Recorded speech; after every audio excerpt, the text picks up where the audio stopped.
Hello traders and welcome back. Lachlan here. I hope you are absolutely amazing. In this video, we are going to work towards constructing the workspace that's behind you. Now, the first thing we need to do is we need to actually go into the instrument manager for the NinjaTrader platform and make sure we have the right markets loaded. Now, what we will do, guys, for the purpose of this exercise is we'll focus on the NASDAQ. The reason being is not only is the NASDAQ a very high performing market in the European Open live trading room session, it is also a really great spot for new traders to start. It moves beautifully, it's very predictable, the volume is very, very high, and because there are so many people around the world who are trading the NASDAQ, a lot of the signals that we use, like pivot-based reversals, of which there are multiple pivot-based reversals actually on the chart in front of you right here, because the pivots are so strong, they're a really, really great spot to be reversing the market. How do you get that instrument loaded and how do you use that eventually to create a new chart? So what we are going to do is we're going to come up to our little tools icon, which is just here, the little spanner and screwdriver. We're going to click on that and we're going to go to our instrument lists. Now, because we are futures traders, what we're going to do is we're going to cruise down on the left-hand side until we find the futures option, and we click on that, and you can see that the right-hand list populates. Now, at the moment, guys, these are the different instruments that I have access to. Now, when you come into your NinjaTrader for the first time, you may well have quite a few there. You may have absolutely none there.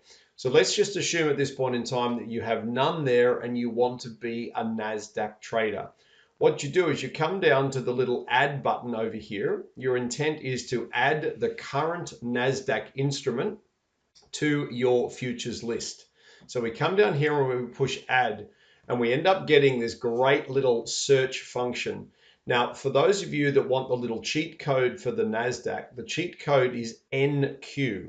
Now, these cheat codes are available, guys, in the FAQ area of the members website. When I type in NQ, what I get is I get three basic options here. The one that we want to focus on ultimately is the NQ. So that's the E-mini contract, NQ just there.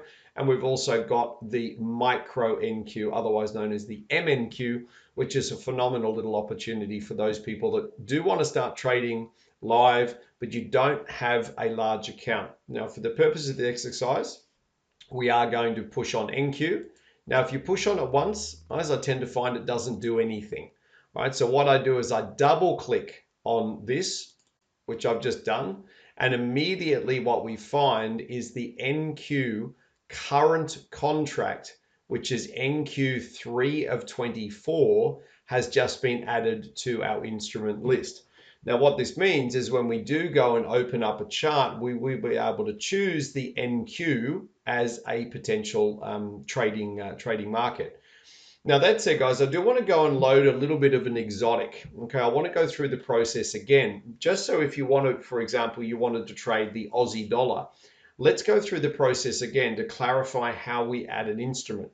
So what we're going to do is we're clearly in our futures list. So there's our futures. What we want to do this time is we want to go and add the Aussie dollar.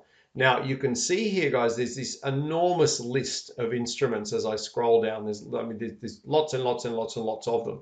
However, okay, there is a cheat code. So you could type 6A, which is the cheat code for the Aussie dollar, or you can look down here and say, Lockie, there is the code just here. So you've got two choices. Choice is I'm going to scroll down to find the market that I want, or what you can do is write the cheat code. Now, we love the cheat codes because it effectively gets you exactly where you want to go. 6A stands for the Aussie dollar. As an example, 6B stands for the Great British Pound.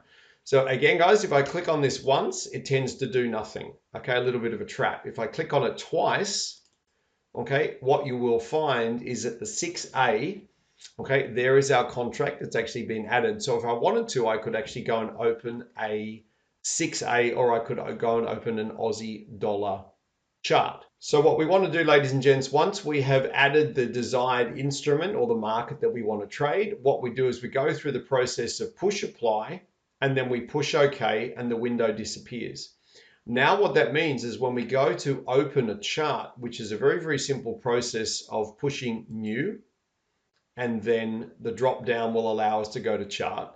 The moment we push chart, we should be able to find in our little instrument drop down here that the instruments that we have added are going to be hiding down here in our futures selection. So you can see there's the Aussie dollar that we just added. For the NASDAQ traders, there's your NASDAQ. And we just simply go through that process until we find the perfect sort of combination of charts.